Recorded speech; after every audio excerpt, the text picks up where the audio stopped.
Pooja Plastic, bathroom accessories, essentials that make your bathroom beautiful, and many more. Pooja Plastic, colorful range that makes every bathroom cheerful.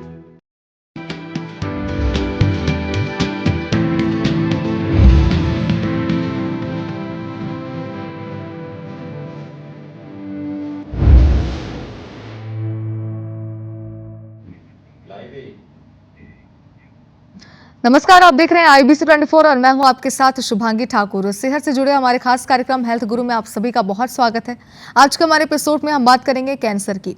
Cancer एक खतरनाक बीमारी है और भारत में हर साल लगातार कैंसर से डेथ के मामले बढ़ते जा रहे हैं। लेकिन शुरुआत स्टेज में अगर कैंसर के लक्षणों का पता चल जाए तो कैंसर का सफल इलाज किया जा सकता है। लेकिन इसके लिए सबसे जरूरी है कैंसर के लिए जागरूकता। इसी लिहाज से हर साल 4 फरवरी यानी कि कल वर्ल्ड कैंसर डे मनाया जाता है। इसलिए आज के हमारे एपिसोड में हम इस पर डिटेल में बात करेंगे और इस विषय पर चर्चा करने के लिए इस वक्त हमारे साथ स्टूडियो में मौजूद है MMI Narayana cancer care Raipur से surgical oncologist doctor Bharat Bhushan. Doctor Bharat से हम ढेर सारी बातें करेंगे, चर्चा करेंगे। डॉक्टर भारत, पहले तो बहुत स्वागत आपका IBC 24 में। नमस्कार डॉक्टर भारत, पहला क्वेश्चन तो मैं ही लेना चाहती हूँ कि कैंसर कितना खतरनाक है, हमारे दर्शकों को जरा समझाइए।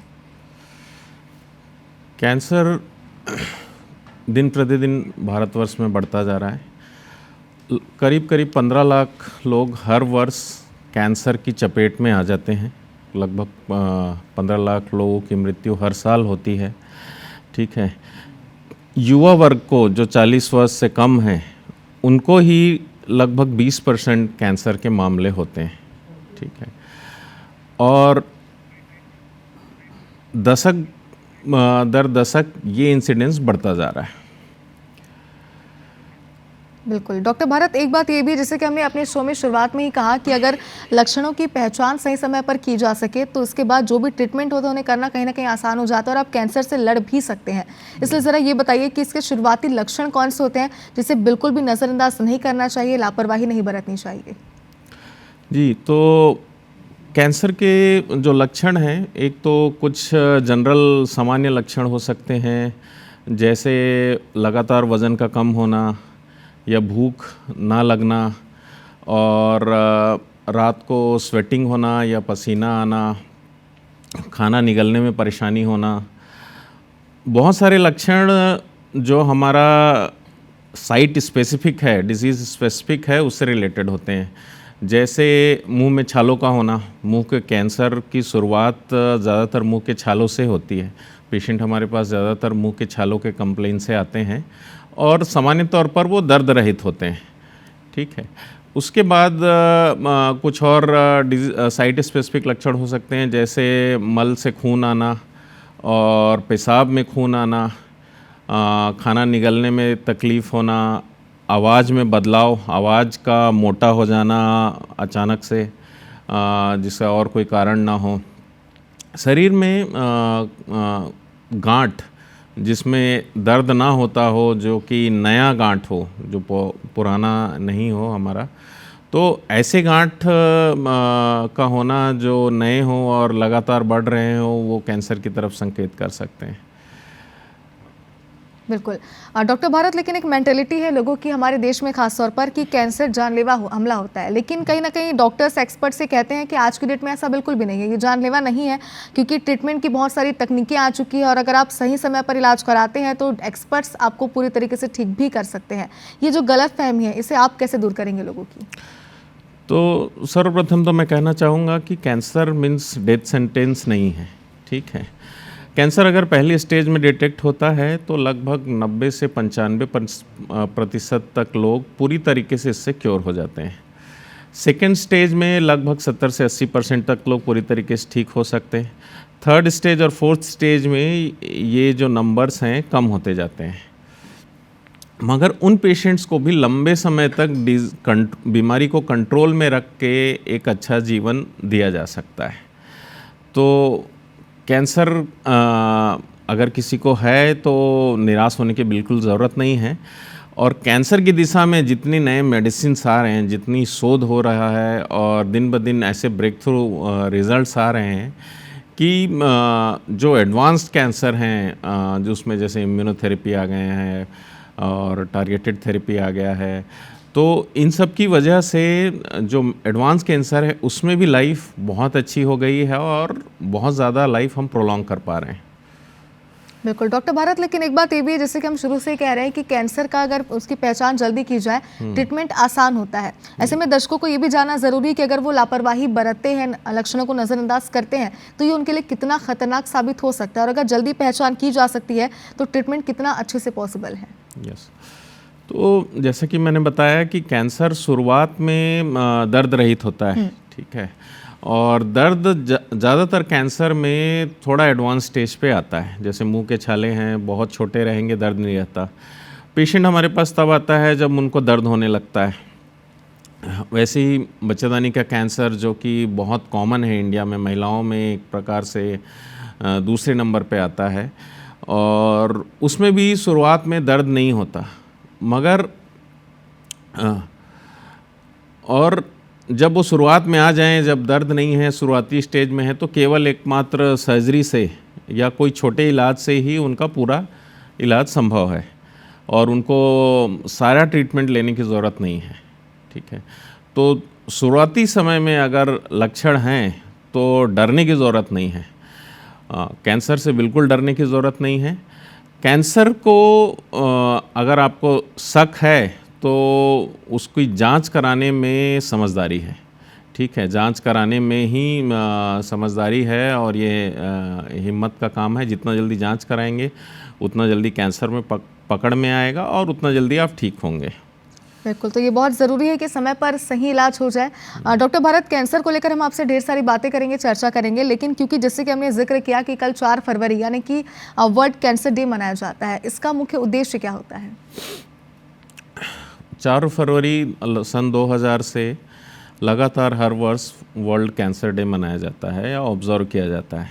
उसका मेन उद्देश्य होता है कैंसर के बारे में अवेयरनेस फैलाना। तो कैंसर से जुड़ी बहुत सारी भ्रांतियां हैं, कैंसर को लेकर बहुत सारा डर है, इन सब डर को दूर करना, ठीक है, अपने कम्युनिटी को कैंसर के इलाज में, और कैंसर के जो कारक हैं, बहुत सारे कैंसर के कारण हैं जिनको दूर किया जा सकता है और कैंसर से बचा जा सकता है। लगभग 60 से 70% कैंसर ऐसे कारणों से होता है जिनको आसानी से प्रिवेंट किया जा सकता है।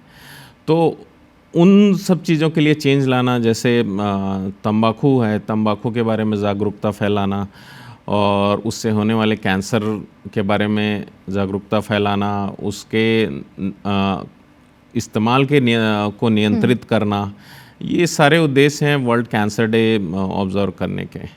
बिल्कुल डॉक्टर भारत, अगर मैं एमएमआई नारायणा की बात करूं तो हॉस्पिटल के द्वारा क्या कल नई पहल की जा रही, क्योंकि जाहिर सी बात है, आपने कहा कि इसका मुख्य उद्देश्य यही है कि कैंसर के लोगों को जागरूक करना। ऐसे में आपके हॉस्पिटल के द्वारा क्या किया जा रहा है कल? नारायणा एमएमआई हॉस्पिटल के द्वारा पूरे फरवरी माह भर विश्व कैंसर दिवस के उपलक्ष्य में जो कैंसर रिलेटेड कंसल्टेशन है, जिसमें कैंसर विशेषज्ञ हैं विभिन्न प्रकार के, जैसे मैं सर्जन हूँ और मेडिकल ऑन्कोलॉजिस्ट हैं और रेडिएशन ऑन्कोलॉजिस्ट हैं, इन सब का कंसल्टेशन बिल्कुल निःशुल्क है। उसके अलावा कैंसर स्क्रीनिंग, जो बच्चेदानी का कैंसर स्क्रीनिंग है, पैप स्मीयर, वो टेस्ट बिल्कुल निःशुल्क किया जा रहा है पूरे फरवरी माह। और सीरम पीएसए लेवल, जो पुरुषों में प्रोस्टेट कैंसर की संभावना के लिए किया जाता है, वो टेस्ट भी पूरे माह भर बिल्कुल निःशुल्क दिया जा रहा है। बिल्कुल, तो एक बहुत अच्छी पहल है ये। डॉक्टर भारत, जैसे कि आपने भी कहा कि कैंसर से डरने की ज़रूरत नहीं है, बस आपको सावधान रहने की ज़रूरत है, क्योंकि आजकल बहुत सारे ट्रीटमेंट्स आ चुके हैं जिससे इलाज संभव है हर तरीके से कैंसर का। अगर मैं एमएमआई नारायणा की बात करूँ तो यहाँ पर कैंसर के ट्रीटमेंट को लेकर क्या सुविधाएँ हैं? कैंसर के 3 प्रमुख स्तंभ है कैंसर ट्रीटमेंट के। एक तो कैंसर का सर्जरी है, जो शुरुआती स्टेज के बीमारियों के लिए ज़रूरी है। उसके अलावा है कैंसर कीमोथेरेपी, उसके अलावा है कैंसर रेडियोथेरेपी। तो तीनों स्तंभ एक छत पे मौजूद हैं, ठीक है। उसके अलावा न्यूअर ट्रीटमेंट ऑप्शंस हैं, जैसे इम्यूनोथेरेपी, टारगेटेड थेरेपी, और जितने जेनेटिक टेस्टिंग्स हैं, ये सारे एक ही छत के नीचे मौजूद है नारायणा एमएमआई में। बिल्कुल। डॉक्टर भारत, कैंसर को लेकर जागरूकता तो ज़रूरी है ही, लेकिन एक जांच की भी इसकी प्रक्रिया होती है। जांच के बारे में ज़रा बताइए, और ये कैसे पता चलेगा कि किन लोगों को जांच करवानी है इसकी?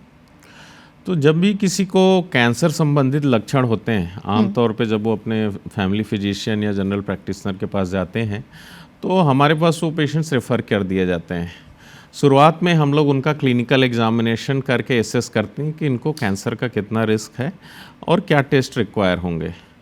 तो कॉमन टेस्ट में जो आते हैं, सर्वप्रथम है बायोप्सी। कैंसर की जो गांठ है या कोई छाला है, उसमें से एक छोटा सा टुकड़ा सुन करके निकाला जाता है और उससे कैंसर कंफर्म होता है। क्योंकि कैंसर के छाले हैं या नॉर्मल छाले हैं या और भी बीमारियां होती हैं जो कैंसर के जैसे दिख सकते हैं। तो बायोप्सी करना इसलिए ज़रूरी है क्योंकि तब हम कंफर्म तरीके से कह पाते हैं कि ये कैंसर ही है, और इसमें और उससे ट्रीटमेंट भी बायोप्सी रिपोर्ट के आधार पर ही निर्धारित होता है। तो कैंसर का बायोप्सी, उसके अलावा कैंसर कहाँ तक स्प्रेड हुआ है उसके लिए सीटी स्कैन या एमआरआई की ज़रूरत पड़ती है, और कुछ ब्लड टेस्ट होते हैं जो जनरल फिटनेस के लिए किए जाते हैं। कुछ ब्लड टेस्ट जिसको ट्यूमर मार्कर कहते हैं, वो कैंसर डिटेक्शन और प्रोग्नोसिस के लिए भी इस्तेमाल होता है। बिल्कुल। डॉक्टर भारत, अगर महिलाओं में कैंसर की बात करें तो सर्वाइकल कैंसर आजकल बहुत कॉमन हो चुका है, जो कि वाकई में चिंता की बात भी है। हम देखते हैं कि महिलाओं में ये कैंसर बढ़ता जा रहा है। इसके कारण आप क्या मानते हैं? सर्वाइकल कैंसर के लगभग 99% केसेस जो हैं ह्यूमन पेपिलोमा वायरस, जो एक वायरस है, उसकी वजह से हैं। और इसमें मुख्य जो 2 प्रकार के वायरस हैं, HPV-16 एंड HPV-18, जो ये कैंसर कराते हैं। तो जो कुछ लोगों में ये HPV वायरस जो है परसिस्टेंट रह जाता है, उसके बहुत सारे कारण हैं, और ये HPV वैक्सीन आगे जाकर सर्वाइकल कैंसर कराता है। बिल्कुल। डॉक्टर भारत, ये तो बात हो गई महिलाओं की, लेकिन पुरुषों में कौन से ज़्यादा कैंसर इस वक्त आप देख पा रहे हैं, अगर वर्तमान की बात करें तो? अगर भारतवर्ष की बात करें तो मुंह का कैंसर, क्योंकि यहाँ तंबाकू और उसके उत्पाद गुटखा ये सब का इस्तेमाल काफ़ी ज़्यादा है, तो मुंह का कैंसर सबसे ज़्यादा कॉमन है। उसके अलावा लंग कैंसर है जो कि काफ़ी डेंजरस होता है, और आंतों का कैंसर कॉमन है। बिल्कुल। डॉक्टर भारत, ये कहा जाता है कि स्मोकिंग जितना हो सके आप ना करें, क्योंकि स्मोकिंग कैंसर को सबसे ज़्यादा बढ़ाता है। ऐसे में अगर मैं आपसे बात करूं तंबाकू की, गुटखा की, सिगरेट की, जो लोग इनका सेवन करते हैं, जो ये सब खाते हैं, उनके लिए कैंसर कितना ज़्यादा खतरनाक हो सकता है? तो मुंह का कैंसर सबसे ज़्यादा कॉमन है, लंग कैंसर उसके बाद सबसे ज़्यादा कॉमन है, और इन दोनों का मेन रीज़न तंबाकू या तंबाकू से जुड़े उत्पाद ही हैं। बहुत सारे लोग डायरेक्ट रूप से तंबाकू का सेवन नहीं करते हैं, मगर तंबाकू के उत्पाद जो गुटखा, पान मसाला और भी अलग अलग नाम से आते हैं, ठीक है, या कुछ लिक्विड टोबैको आता है जिसको गुड़ाखू कहते हैं। तो ये सब कैंसर, लगभग 100 में से 70% कैंसर इसी तंबाकू की वजह से ही होता है। बिल्कुल। डॉक्टर भारत, आज कैंसर के इलाज की अगर ट्रीटमेंट की हम बात करें तो जैसे कि आपने शुरुआत में कहा कि ट्रीटमेंट की जो तकनीकें हैं वो बहुत ज़्यादा आगे बढ़ चुकी है। अब लोगों को घबराने की ज़रूरत नहीं है, बस अलर्ट रहने की ज़रूरत है। ऐसे में कौन कौन सी नई तकनीकें आ चुकी हैं, उनके बारे में ज़रा बताइए। ऐसे एक सर्जिकल ऑन्कोलॉजिस्ट यानी एक कैंसर सर्जन के रूप में मैं कहूँगा कि कैंसर में जैसे जो पेट के कैंसर हैं और जो पेट के विभिन्न हिस्सों में फैले होते हैं, जैसे स्यूडोमिक्सोमा है, और ओवेरियन कैंसर है जो फैला हुआ है, कोलन कैंसर्स हैं जो फैले हुए हैं, इन सब कैंसर्स के लिए एक नई पद्धति आ गई है जिसको हम हाईपेक कहते हैं, जिसमें बीमारी को पूरी तरीके से, जितना फैला हुआ बीमारी है उसको निकाल के और पेट के अंदर ही कीमोथेरेपी इन्फ्यूज़ किया जाता है, और उससे कैंसर के जो सेल्स होते हैं, हीट का भी इफ़ेक्ट मिलता है और उनको कीमोथेरेपी का भी मिलता है, और इससे जो माइक्रोस्कोपिक कैंसर होते हैं जो हम देख नहीं पाते हैं, ऐसे कैंसर भी बहुत अच्छा रिजल्ट आ रहा है। बिल्कुल। डॉक्टर भारत, ये तो बात हो गई नई तकनीकों के ट्रीटमेंट को लेकर, लेकिन कैंसर के ट्रीटमेंट का जब भी जिक्र होता है तो कहीं ना कहीं लोगों को एक डर आ जाता है कि क्योंकि ट्रीटमेंट बहुत महंगे होते हैं। ये एक मेंटेलिटी भी लोगों की है। कोशिश की जाती है कि जो गवर्नमेंट की योजनाएं हैं, जो पॉलिसीज है, उनके आधार पर ट्रीटमेंट हो जाए, लेकिन क्या ये पॉसिबल है? बिल्कुल। नारायणा MMI में कैंसर सर्जरी, कैंसर कीमोथेरेपी और रेडियोथेरेपी, जो बीपीएल के मरीज़ हैं उनको आयुष्मान कार्ड के द्वारा निःशुल्क उपलब्ध है। उसके अलावा भी पेशेंट्स को रुकने के लिए धर्मशाला और उनको निःशुल्क भोजन भी मुहैया कराया जाता है, ताकि उनको कैंसर का जो इलाज थोड़ा लंबा होता है उसमें कोई ख़ास परेशानी ना आए। बिल्कुल डॉक्टर भारत, ये कहा जाता है कि जो कैंसर के मरीज़ होते हैं या उनके जो परिजन होते हैं, उन्हें ज़रूरी है कि पहले वो मेंटली कैंसर से लड़ें, उसके बाद उसकी लड़ाई की जाती है ट्रीटमेंट के तौर पर। ऐसे में जो परिजन हैं हम कह सकते हैं, या फिर जो मरीज़ हैं जो कैंसर से जूझ रहे हैं इस वक्त, उन्हें आप क्या सलाह देना चाहेंगे, कैसे वो मेंटली से लड़ सकते हैं? रिश्तेदारों के लिए ज़रूरी है, क्योंकि पेशेंट को कैंसर है और उनके ऊपर बहुत ज़्यादा मानसिक स्ट्रेस होता है। तो सर्वप्रथम इस चीज़ पर बिलीव करें कि कैंसर ठीक हो सकता है, और अगर एडवांस है तो लंबे समय तक कंट्रोल हो सकता है। और एक पॉजिटिव माइंडसेट की ज़रूरत है। अगर आप पॉजिटिव माइंडसेट रखेंगे तो पेशेंट को भी ये पॉजिटिविटी स्प्रेड होती है। ठीक है। उसके अलावा जितना भी उनका केयर करना है इस दौरान, क्योंकि कैंसर का ट्रीटमेंट के कुछ डेज़ डिफ़िकल्ट हो सकते हैं, उस डेज़ पे स्पेशल केयर की ज़रूरत होती है। और बहुत सारे ऐसे सपोर्ट ग्रुप्स हैं जो डिफ़िकल्टी आप फेस कर रहे हैं, लोगों ने फेस किया होगा और उनका समाधान भी निकाला हुआ है, तो उनकी हेल्प ले सकते हैं। और बस अपने आप को कैंसर की लड़ाई में अकेला ना समझें, हम सब कैंसर की लड़ाई में आपके साथ हैं। बिल्कुल डॉक्टर भारत, और ये सबसे अच्छी बात आपने कही कि पॉजिटिव रहना अंदर से आपका बहुत ज़्यादा ज़रूरी है। डॉक्टर भारत, एक बात ये भी है, क्योंकि हम ये कहते हैं कि कैंसर से बचाव बहुत ज़्यादा ज़रूरी है, एक्सपर्ट्स हमेशा ये कहते हैं कि कैंसर से बचाव के लिए जो भी उपाय हैं वो आप ज़रूर कीजिए। आप क्योंकि एक्सपर्ट हमारे साथ मौजूद हैं, 3 ज़रूरी स्टेप्स बताइए जो आम लोगों को फॉलो करने चाहिए ताकि कैंसर से बचा जा सके। ओके। आज की डेट में जो एक तो तंबाकू और शराब का सेवन नहीं करना है, ये सब जानते हैं। उसके अलावा मैं कहूँगा कि जो हमारा वेट है, आजकल हमारी लाइफस्टाइल पूरी सेडेंट्री लाइफस्टाइल है, तो उसको मेंटेन करें। अगर आपका एक आइडियल बॉडी मास इंडेक्स में आप नहीं आते हैं तो अपना वज़न कम करें, और वज़न कम करने के अलावा आपको नियमित एक्सरसाइज करना ज़रूरी है। अगर आप पतले हैं तो भी डेली एक्सरसाइजेस ज़रूरी हैं, क्योंकि ये देखा गया है कि जो एथलीट्स हैं, एथलीट्स को कैंसर की सबसे कम शिकायत होती है। ठीक है, तो नियमित एक्सरसाइज ज़रूरी है। उसके अलावा जो कैंसर स्क्रीनिंग है, कैंसर, क्योंकि जब तक हमें बहुत सारे कैंसर्स में जब तक उसमें लक्षण आते हैं, ऐसे थोड़े जो दर्द होता है या कुछ और लक्षण आते हैं, तब तक बहुत बार एडवांस हो गया रहता है। तो ऐसे कैंसर्स के लिए स्क्रीनिंग टेस्ट हैं, और ये स्क्रीनिंग टेस्ट बहुत ही सिंपल हैं। जैसे एक पैप स्मीयर है कि उसका टेस्ट आपको 10 मिनट में हो जाएगा और कोई दर्द नहीं होता। ठीक है, अगले दिन रिपोर्ट भी आ जाएगी। और सेम कुछ ब्लड टेस्ट से जैसे प्रोस्टेट कैंसर को डिटेक्ट किया जा सकता है। ठीक है, और ये आपको हर साल कराने की ज़रूरत नहीं है। जैसे पैप स्मीयर के टेस्ट 5 साल में एक बार कराना है। ब्रेस्ट कैंसर के लिए मैमोग्राफी हर 2 साल में एक बार कराना है, और इसी प्रकार प्रोस्टेट कैंसर के लिए भी हर 2 साल में एक बार सीरम PSA कराना है। तो बहुत ही सिंपल टेस्ट है जिनको कैंसर को जल्दी पकड़ा जा सकता है, इवन प्री कैंसरस स्टेज में पकड़ा जा सकता है, और पूरी तरीके से उनसे निजात पाया जा सकता है। तो कैंसर स्क्रीनिंग ज़रूर कराएं। थर्ड जो मैं बोलूँगा कि कैंसर के लिए अब वैक्सीन्स अवेलेबल हैं। जैसे कुछ कैंसर्स हैं, सर्वाइकल कैंसर और लीवर का कैंसर, इन सब से बचने के लिए वैक्सीन्स अवेलेबल हैं। तो कैंसर वैक्सीन्स, जैसे महिलाओं में 9 से 26 वर्ष की उम्र में सर्वाइकल कैंसर के लिए वैक्सीन लगता है, तो कैंसर वैक्सीन्स का सहारा ज़रूर लें। उससे लॉन्ग टर्म पे हम लोग कैंसर को, इंसिडेंस को कम कर पाएंगे। बिल्कुल, तो ये बहुत ही 3 मुझे लगता है इंपॉर्टेंट स्टेप्स थे जो मुझे लगता है दर्शकों को ज़रूर फॉलो करने चाहिए। डॉक्टर भारत, एक सवाल ये भी है, क्योंकि पहले हम देखते थे, आज से कुछ साल पहले की अगर बात करें, तो कैंसर या कैंसर से जैसी और कई बीमारियां, बड़ी बीमारियां, वो सीनियर सिटीज़न को ज़्यादा होती थी, बुजुर्गों को ज़्यादा वो देखने को मिलती थी। लेकिन अब जो युवा हैं, जो यंगस्टर्स हैं, उनमें भी कैंसर का खतरा बढ़ते जा रहा है, खासतौर पर हमारे देश में। इसका कारण आपको क्या लगता है? तो एक तो जो हमारा लाइफस्टाइल है, जीवन शैली है, वो पहले की अपेक्षा बहुत अलग हो गया है। ज़्यादातर लोग आजकल ऑफिस वर्क में हैं, सेडेंट्री लाइफस्टाइल, यानी ज़्यादातर वक्त तो उनका काम ऐसा है कि वो बैठकर बिताते हैं, एक्सरसाइज की कमी है, ये है। दूसरा, युवाओं में जो एक एज है, जो व्यसन करने का एज है, मतलब तंबाकू लेने का एज है, शराब स्टार्ट करने का एज है, वो काफ़ी कम हो गया है। तो ये दो रीज़न मुझे लगते हैं बहुत ज़्यादा इसके लिए रिस्पॉन्सिबल है। उसके अलावा हमारा जो आसपास का पर्यावरण है वो पहले से ज़्यादा प्रदूषित है। पानी में माइक्रोप्लास्टिक्स हैं, पेस्टिसाइड्स हैं।